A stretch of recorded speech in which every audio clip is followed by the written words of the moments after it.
రావాలప్ప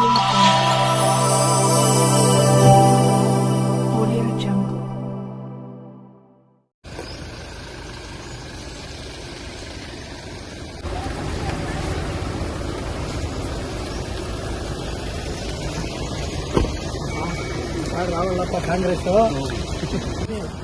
ఈసారి కాంగ్రెస్ రావాలా మొత్తం గుర్తు కోటేయాలా అని చెప్పి అందరూ డిసైడ్ అయ్యారమ్మా. అన్ని ఊర్లు మాట్లాడుకున్నారులే. 80-90 అయ్యో గుర్తులేమన్నా చిన్న పెట్టిగా చూసింది. అదే తెలుసు కదా. మన ఊరికి ఏమేమి సమస్యలు ఉన్నాయో అన్ని చెప్పండి. ఇప్పుడు ఇట్లా సమస్య ఉంది, ఇట్లాంటివి చేసుకోవాలని మన బిడ్డ కాబట్టి 24 గంటలు మీకు అందుబాటులో ఉంటాను నేను ఎప్పుడు ఫోన్ చేసినా.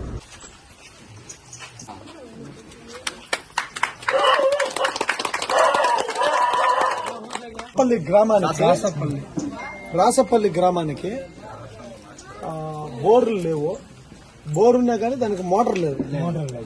నీళ్లు చాలా సమస్య ఉండదు. అదేవిధంగా రోడ్డు సమస్య చాలా వరకు ఉండదు. రోడ్డు సమస్య చాలా వరకు ఉండదు.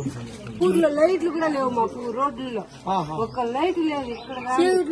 ఈ రాసపల్లి గ్రామంలో పెద్ద పంచాయతీ మండలము పలంనేరు నియోజకవర్గం లైట్లు లేవు.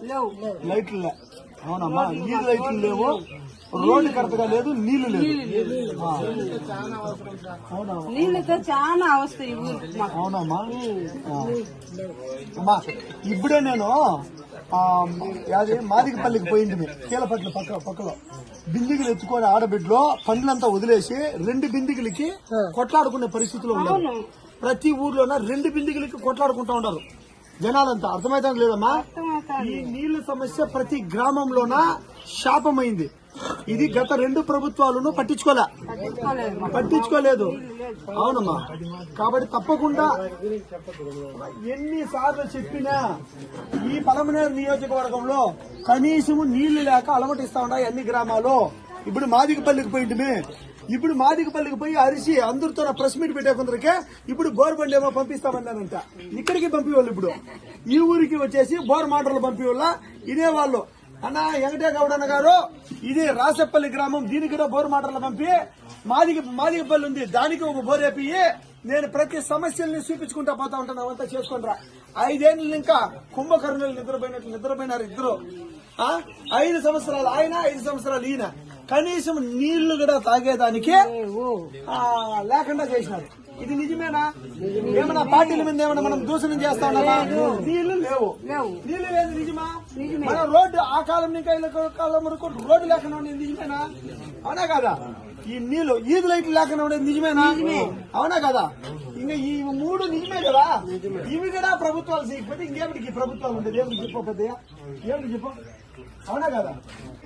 వ్యవసాయానికి మాకు ఏమి నీళ్లు వద్దు, తాగేకి నీళ్లుంటే చాలు మాకు అనేంత గొప్ప అభివృద్ధి ఈ 2 పార్టీలు చేసినాయి. తప్పకుండా ఈసారి పలమనేరు నియోజకవర్గంలో ప్రతి గ్రామము డిసైడ్ అయింది. ప్రతి చర్చిల్లోనే డిసైడ్ అయినారు. ప్రతి మసీదుల్లోనే అందరూ నిర్ధారణం చేసుకున్నారు.